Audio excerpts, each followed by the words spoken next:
بسم اللہ الرحمن الرحیم۔ السلام علیکم ورحمۃ اللہ وبرکاتہ۔ امید کرتا ہوں کہ میرے سامعین اور ناظرین خیر و عافیت سے ہوں گے۔ سب دیکھنے والے اور سننے والوں کو اللہ رب العزت اپنی حفظ و امان میں رکھے۔ میں محمد دعود حسان آپ کی خدمت میں حاضر ہوں، ایک ایسی نصیحت لے کر اور ایسا واقعہ لے کر کہ جو یقینی طور پر آپ کے دنیا اور آخرت میں کامیاب آنے والی نصیحت ہے اور واقعہ ہے۔ ایک بات یاد رکھیے کہ جس کے دل کے اندر محمد مصطفیٰ احمد مجتبیٰ سرور دو عالم وجہ کائنات محبوب خدا صلی اللہ علیہ وسلم کی محبت ہوگی، وہ دنیا میں بھی کامیاب ہوگا اور آخرت میں ایسا دل اور ایسا جسم کبھی بھی جہنم کی آگ میں نہیں جلے گا۔ محمد صلی اللہ علیہ وسلم سے عشق کا سب سے بڑا تقاضا یہ ہے کہ ان کی سنتوں کے اوپر عمل کیا جائے اور ان کی سنتوں کو اپنی زندگی میں لایا جائے۔ پیارے آقا علیہ الصلوۃ والسلام جس موقع محل پر جیسے جو بھی کام کرتے تھے ہم بھی ویسے کرنے کی کوشش کریں۔ اگر کھانا پیارے آقا کی طریقے کے مطابق کھائیں گے وہ سنت بن جائے گا، اور اسی طرح سوئیں گے پیارے آقا کے طریقے کے مطابق وہ بھی سنت بن جائے گی۔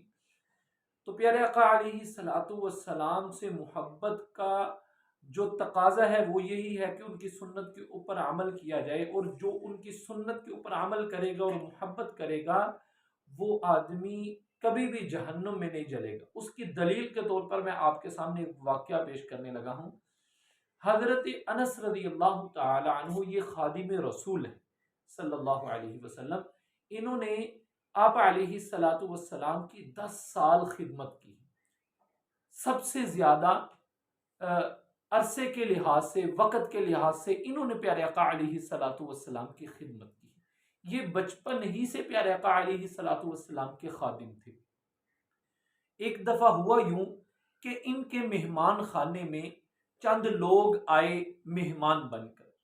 انہوں نے ان کے سامنے ایک دسترخوان بچھایا، اس دسترخوان کے اوپر جو ہے کھانا جب سجایا تو مہمانوں نے جب دسترخوان کھانا کھا لیا تو جب دسترخوان کے اٹھانے کا وقت آیا تو حضرت انس رضی اللہ تعالیٰ عنہ نے دیکھا کہ شوربہ دسترخوان پر گرنے کی وجہ سے دسترخوان کا جو رنگ ہے وہ زرد ہو چکا ہے، شوربہ گرنے کی وجہ سے زرد ہو چکا ہے۔ تو حضرت انس رضی اللہ تعالی عنہ نے اپنی خادمہ کو بلایا اور کہا کہ اس دسترخوان کو اٹھاؤ اور تندور کے اندر پھینک، اس دسترخوان کو اٹھاؤ اور تندور کے اندر ڈال دو۔ خادمہ نے فوراً حکم کی تعمیل کرتے ہوئے دسترخوان کو اٹھایا اور تندور کے اندر جو ہے وہ ڈال دی۔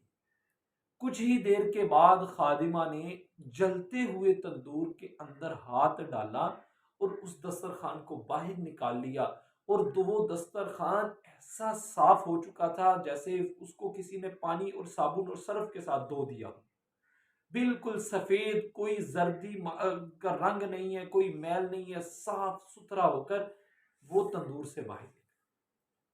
جب مہمانوں نے یہ کام دیکھا، یہ دیکھا کہ یہ باندی نے دسترخوان آگ میں ڈال دیا اور آگ نے دسترخوان کو جلایا ہی نہیں، اور پھر اس نے جلتی ہوئی آگ میں ہاتھ ڈال کر اس دسترخوان کو نکال لیا ہے، بڑے حیران ہوئے۔ تو حضرت انس رضی اللہ تعالی عنہ سے پوچھنے لگے، اے خادم رسول رضی اللہ تعالی عنہ، آپ نے یہ کیا عمل کیا کہ یہ دسترخوان تو جلتی ہوئی آگ میں گیا تھا، یہ جلا تک نہیں، یہ دسترخوان جلا تک نہیں ہے؟